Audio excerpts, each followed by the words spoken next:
نبی اکرم صلی اللہ علیہ وسلم ایک نماز کے لیے کھڑے ہوئے اور ہم بھی آپ صلی اللہ علیہ وسلم کے ساتھ کھڑے ہوئے۔ نماز پڑھتے ہی ایک دیہاتی نے کہا، اے میرے پروردگار، مجھ پر رحم کر اور محمد صلی اللہ علیہ وسلم پر بھی رحم کر اور ہمارے ساتھ کسی اور پر رحم نہ کر۔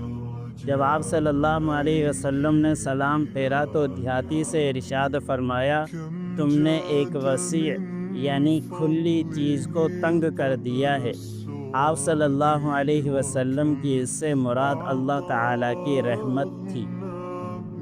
حضرت عبداللہ بن سلام رضی اللہ تعالیٰ عنہ فرماتے ہیں کہ جب نبی اکرم صلی اللہ علیہ وسلم مدینہ منورہ تشریف لائے تو لوگ آپ صلی اللہ علیہ وسلم کی طرف دوڑ پڑے اور کہنے لگے، اللہ تعالیٰ کے رسول صلی اللہ علیہ وسلم آ گئے، اللہ تعالیٰ کے رسول صلی اللہ علیہ وسلم آ گئے، اللہ تعالیٰ کے رسول صلی اللہ علیہ وسلم آ گئے۔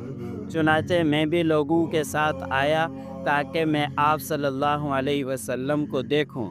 پھر جب میں نے آپ صلی اللہ علیہ وسلم کا چہرہ مبارک اچھی طرح دیکھا تو پہچان گیا کہ یہ کسی جھوٹے کا چہرہ نہیں ہو سکتا۔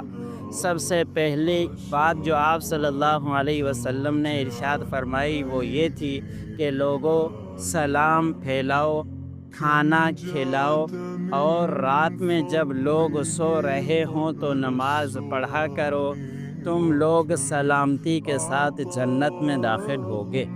اللہ عمل کریں۔